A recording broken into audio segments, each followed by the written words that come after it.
Donald Trump make it America great again की बात और वादे करते करते अमेरिका के राष्ट्रपति के रूप में शपथ भी ले चुके हैं और इसी कार्यक्रम में एक आतंकवादी भी पहुंच गया। क्या वाकई में अमेरिका की सिक्योरिटी इतनी कमजोर और बेकार है कि आसानी से कोई आतंकवादी वहां पहुंच सकता है, या फिर भारत के विदेश मंत्री एस जयशंकर को निशाना बनाए जाने की कोई बड़ी साजिश थी? हम ऐसा क्यों कह रहे हैं, इसे आप इस वीडियो को देखकर समझ सकते हैं।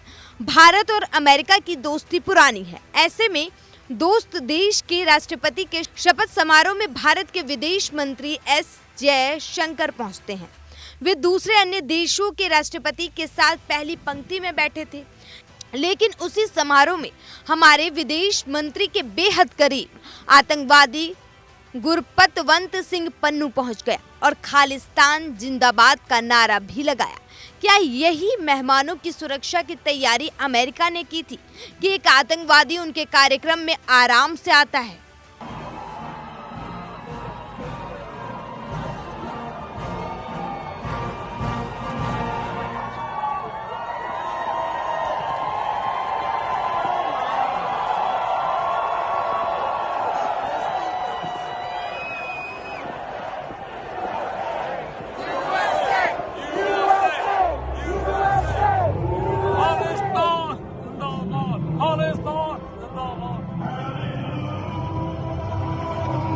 वैसे आपको बता दें कि पन्नू ने दावा किया है कि उसे ट्रंप गुट ने आमंत्रित किया था। पन्नू ने एक अपने संपर्क के जरिए टिकट खरीदा था, जिसके बाद वह ट्रंप के आधिकारिक समारोह में प्रवेश करता है। इतने हाई प्रोफाइल कार्यक्रम में पन्नू की उपस्थिति भारत के विदेश मंत्री डॉक्टर एस जयशंकर के साथ साथ कार्यक्रम स्थल पर मौजूद दूसरे व्यक्तियों और मेहमानों के लिए भी चिंता का विषय बनता है। पिछले साल अमेरिका ने भारत के पूर्व अधिकारी खालिस्तानी आतंकवादी गुरपतवंत सिंह पन्नू की हत्या की साजिश रचने का आरोप लगाया था। अमेरिका ने आरोप लगाया था कि पूर्व भारतीय अधिकारी ने न्यूयॉर्क में पन्नू की हत्या की साजिश की थी। इसके लिए भाड़े के शूटर भी हायर किए थे। इसके साथ साथ अमेरिका के पूर्व भारतीय अधिकारी पर मनी लॉन्ड्रिंग तक के आरोप लगा दिए थे। अमेरिका ने विकास यादव नाम के युवक पर पन्नू की हत्या के असफल प्रयास का आरोप लगाया था।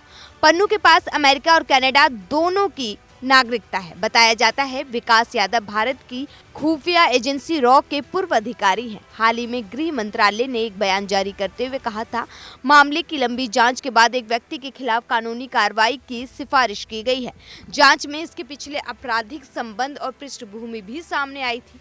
हालांकि भारत सरकार ने ऐसे किसी भी व्यक्ति का नाम बताया जिसके खिलाफ कार्रवाई शुरू की गई।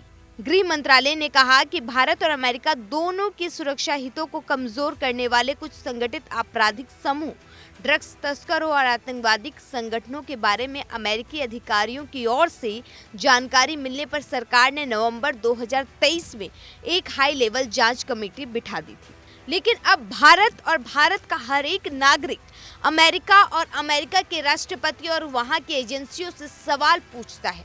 सवाल ये है कि हमारे देश के विदेश मंत्री को जब आपने अपने कार्यक्रम में आमंत्रित किया था तो उनकी सुरक्षा में ये इतनी बड़ी चूक कैसे हो सकती है कि एक आतंकवादी जो बेइंतहा भारत के प्रधानमंत्री से लेकर भारत के नागरिकों तक से नफरत करता है और भारत को खंडित करने की मांग करता है, वो कैसे आपके कार्यक्रम में शामिल हो गया? Bureau report, news 1 India.